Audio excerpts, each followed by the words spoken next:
supporters. It would soon be made clear who was, who was willing to give, hundreds or thousands, and basically, from my point of view, they were targeted because one family, the Morrises, who appeared in the intro there, Michael and Betty, yeah.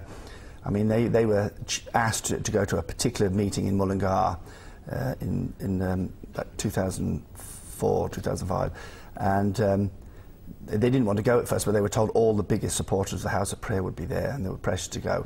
And when they arrived at this meeting, one of the House of Prayer staff read out these apocalyptic messages, basically saying that that if you didn't support this fundraiser for Our Lady's work, a secret mission to save millions of souls was all they were told.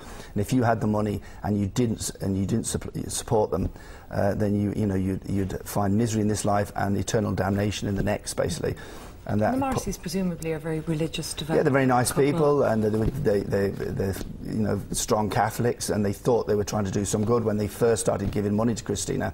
The very early days, they explained to her that they wanted to give some money to the third world, and they wanted to do some good in lives before they passed on. And Christina said to them that there was plenty of people to give to the third world, but no people to give money to the House of Prayer.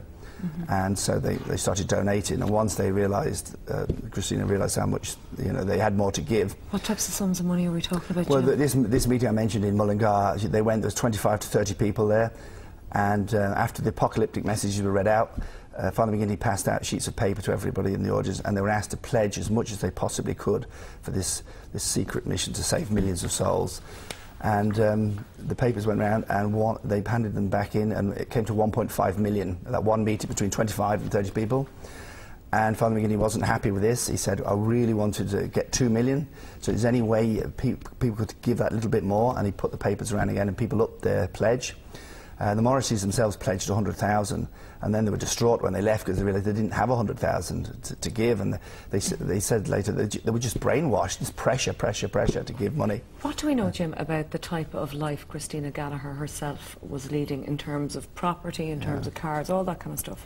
Well, it's the opposite of what you expect from sort of a visionary, I mean, she's no Mother Teresa. I mean, you'd expect she'd spend her time in prayer and contemplation and live in a humble home. She tells everybody that she had no interest in material things, and she'd happily live in a tent as a house. Well, her lifestyle, it does not accord with that whatsoever. The house we saw in the report is it's near one of the Westlife guys. The Malahide, I mean, when I first found out, I mean, I was stunned that she could possibly be living there, but yeah, that was roughly, it would be worth about 4 million at the peak when the Sunday World did the story a couple of years ago, before the property collapsed and whatever. The house in Newport, very luxurious. Yeah, beautiful house. It was just a bungalow when she bought it, but she built an extra floor on it, built a sun house, a conservatory, a waterfall in the back, the bathrooms with jacuzzis. She had a walk-in wardrobe.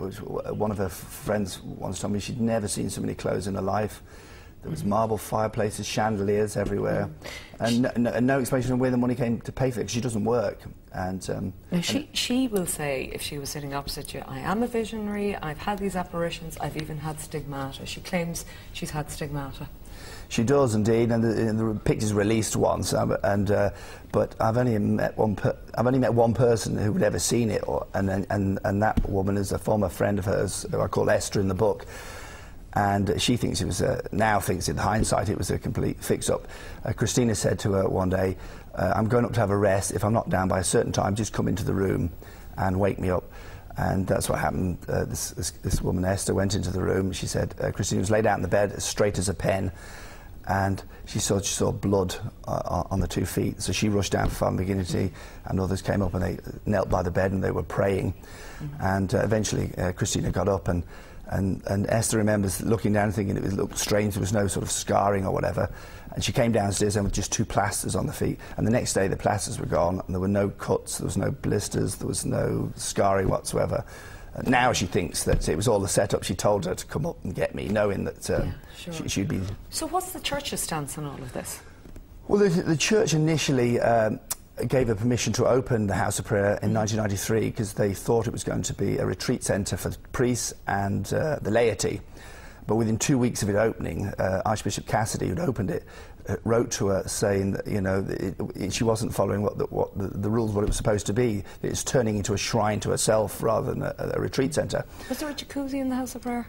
There was in the extension that was built. There was a suite built for that came a few years later. Okay. And a big security outfit there as well. Well, that outside, yeah. well, outside the house in Newport is where there's huge big grey wall, okay, and security cameras on the gate. And the church, so they disapproved of it, and they tried to take control of it and say they wanted to incorporate it into the diocese, but she refused to allow them. And basically she closed it down, she refused to hand it over. They were saying there could only be one priest, the local priest, who could say Mass there. There was no place for Father McGinnity, so she refused and closed down.